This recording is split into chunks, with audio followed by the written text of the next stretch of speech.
Today is April 20th. It's about 6:40 tonight. Man hanging out over there. Update on Ellie.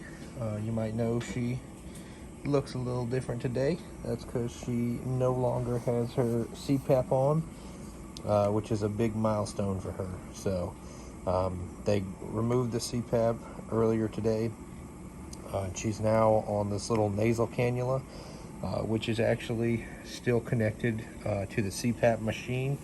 So essentially what that means is that she's getting a little bit of oxygen and less pressure than the C-pap. So the C-pap was a pressure of 5. There's no perfect way to say what the pressure on this nasal cannula is, but it's definitely less than what she was getting on the C-pap, which is good because that essentially means that she's just breathing on her own a little bit more, which is a big step for her now that she's off of that. So that's just one more step closer to getting home. She also had her IV taken out of her little hand this morning. She received her last dose of the vancomycin antibiotics that she was getting. So she completed her 7 days on that, and she's looking good on that front. So no CPAP, no IV. She's doing good with all of that change. So they tried to let her go with no respiratory assistance earlier today, and they said she did good for about 2 hours. But they just want her to be on something because there's no need to rush her off of any type of support or anything. And she went up again on her feeds, so she's been doing really good with her feeds. Last night they started going up to 29 mLs, and then tonight at 6 o'clock they started her on 33, which is the full 2 liters a day that they were looking for her to be at. So she, if you can remember from other videos, I was talking that she needed to be in the 150, 160 mils per kilo range. Well, she's at that range now. So off of most of the respiratory support, and now in range where her feeds should be.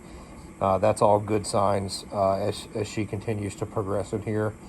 So her next step, she's in a level 3 NICU now, and they would move her to a level 2 NICU, would be her next kind of big move. And in order for her to get there, she needs to be tolerating the feed she's getting now, and then she needs to be off of basically respiratory assistance, not completely, but just definitely off the CPAP in order to get moved down there, which that's where we're currently at today. So we were talking to them, and maybe in a week or so's time is when she'd move there. The beeping you're hearing now is just her feeding being completed. But that would be her next step, is getting to level 2. And then beyond that, some of the main things they look for her to come home would be three main things. So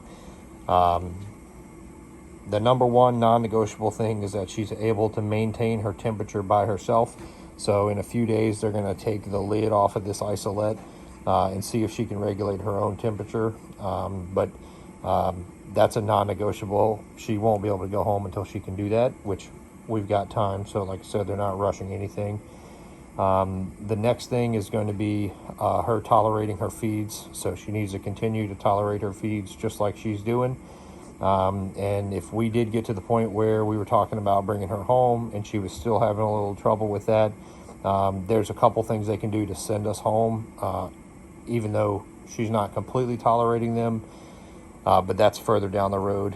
And then the third thing is going to be her oxygen. So right now she is on a little bit of oxygen support since they reduced the pressure that she's on now since she got rid of the BiPAP. They will send babies home on oxygen should she need it, but when we were talking with the nurse practitioner today, she said that she would be shocked if she needed any oxygen support whenever she did get discharged. But like I said, that's further down the road, but that's just a little bit of an update on kind of what what it would look like in a couple weeks, hopefully. But as of now, it's still day by day, and she's been improving day by day. So that's all we need you to keep on doing in there, Ellie. But overall, she's doing good. They all say she looks really good, and it was really nice for us to come in here today, and now we can see her pretty little face since she doesn't have the C-pap on anymore. So we got to hold her again today and get all the snuggles from her. And the last thing is she does have a new weight today. Her new weight is 3 pounds, 10.6 ounces. So she just keeps on gaining weight, doing good in here. So that's all we can ask for.